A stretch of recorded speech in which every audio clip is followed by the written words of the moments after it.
Hello everyone. इससे पहले हमारा भगवद गीता का अध्याय 1 खत्म हो चुका है, तो आज हम अध्याय 2 शुरू करने वाले हैं। अध्याय 2 गीता का सार है।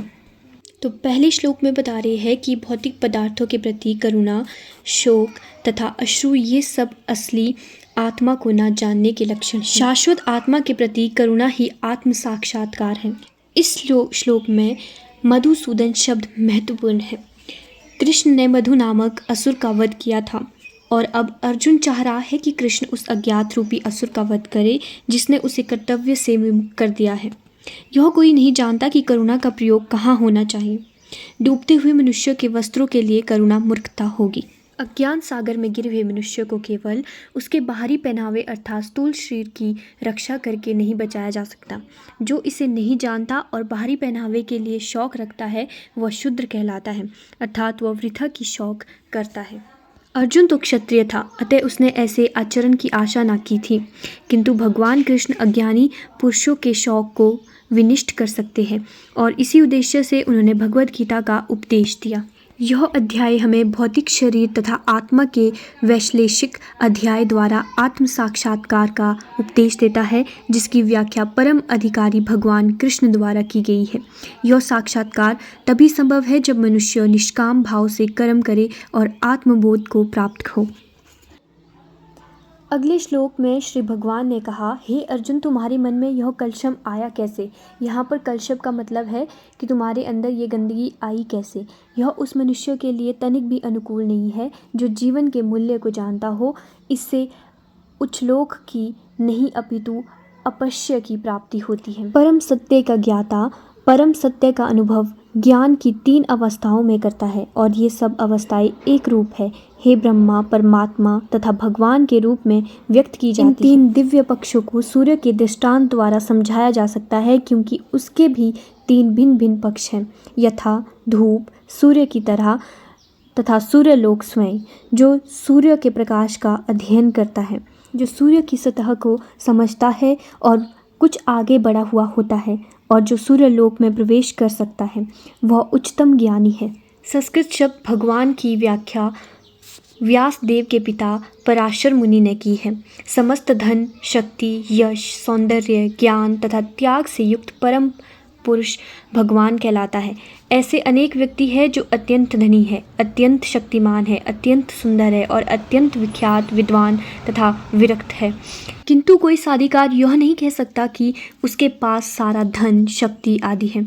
एकमात्र कृष्ण ही ऐसा दावा कर सकते हैं, क्योंकि वे भगवान हैं। ब्रह्मा, शिव तथा नारायण सहित कोई भी जीव कृष्ण के समान पूर्ण ऐश्वर्यवान नहीं है। अतः ब्रह्म संहिता में स्वयं ब्रह्मा जी का निर्णय है कि कृष्ण स्वयं भगवान है, ना तो कोई उनके तुल्य है ना उनसे बढ़कर है। वे आदि स्वामी के भगवान हैं, गोविंद रूप में जाने जाते हैं। ईश्वरम परम कृष्णम सच्चिदानंद विग्रहम अनादिरादि गोविंदम सर्व कारण कारणम। ऐसे अनेक पुरुष है जो भगवान के गुणों से युक्त है, किंतु कृष्ण परम है, क्योंकि उनसे बढ़कर कोई नहीं। वे परम पुरुष है और उनका शरीर सच्चिदानंदम है। वे आदि भगवान गोविंद है और समस्त कारणों के कारण है। ये बात स्वयं ब्रह्मा जी ने ब्रह्म संहिता में कही है। भगवान की उपस्थिति में अर्जुन द्वारा स्वजनों के लिए शोक करना सर्वथा अशोभनीय है। अतः कृष्ण ने शब्दों से अपना आश्चर्य व्यक्त किया है। आर्य जैसे सभ्य जाति के किसी व्यक्ति से ऐसी मलिनता की उम्मीद नहीं की जाती। आर्य शब्द उन व्यक्तियों पर लागू होता है जो जीवन के मूल्य को जानते हैं और जिनकी सभ्यता आत्म साक्षात्कार पर निर्भर करती है। देहात्म बुद्धि से प्रेरित मनुष्य को यह ज्ञान नहीं रहता कि जीवन का उद्देश्य परम सत्य विष्णु तथा भगवान का साक्षात्कार है। जिन पुरुषों को भौतिक बंधनों से मुक्ति का कोई ज्ञान नहीं होता वे अनार्य कहलाते हैं। यद्यपि अर्जुन क्षत्रिय था, किंतु युद्ध से विचलित होकर वह अपने कर्तव्य से च्युत हो रहा था। उसकी यह कार्यता अनार्यों के लिए ही शोभा देने वाली हो सकती है। कर्तव्य पथ से इस प्रकार का विचलन ना तो आध्यात्मिक जीवन में प्रगति करने में सहायक बनता है, ना ही इससे इस संसार में ख्याति प्राप्त की जा सकती है। भगवान कृष्ण ने अर्जुन द्वारा अपने स्वजनों पर इस प्रकार की करुणा का अनुमोदन नहीं किया। अगले श्लोक में बता रहे हैं, हे पृथापुत्र, इस हीन नपुंसकता को प्राप्त मत हो। यह तुम्हें शोभा नहीं देता। शत्रु के दमन करता, हृदय की शुद्ध दुर्बलता को त्याग कर युद्ध के लिए खड़े हो जाओ।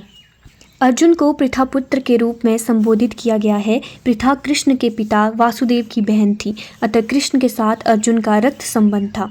यदि क्षत्रिय पुत्र लड़ने से मना करता है तो वह नाम का क्षत्रिय है, और यदि ब्राह्मण पुत्र अपवित्र कार्य करता है तो वो नाम का ब्राह्मण है। ऐसे क्षत्रिय तथा ब्राह्मण अपने पिता के अयोग्य पुत्र होते हैं, अतः कृष्ण यह नहीं चाहते थे कि अर्जुन अयोग्य क्षत्रिय पुत्र कहलाए।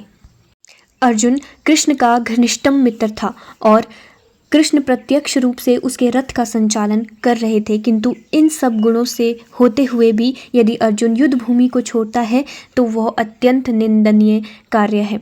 अतः कृष्ण ने कहा कि ऐसी प्रवृत्ति अर्जुन के व्यक्तित्व को शोभा नहीं देती। अर्जुन यह तर्क कर सकता है कि वह परम पूजनीय भीष्म तथा स्वजनों के प्रति उदार दृष्टिकोण के कारण युद्ध भूमि छोड़ रहा है, किंतु कृष्ण ऐसी उदारता को केवल हृदय दुर्बलता मानते हैं।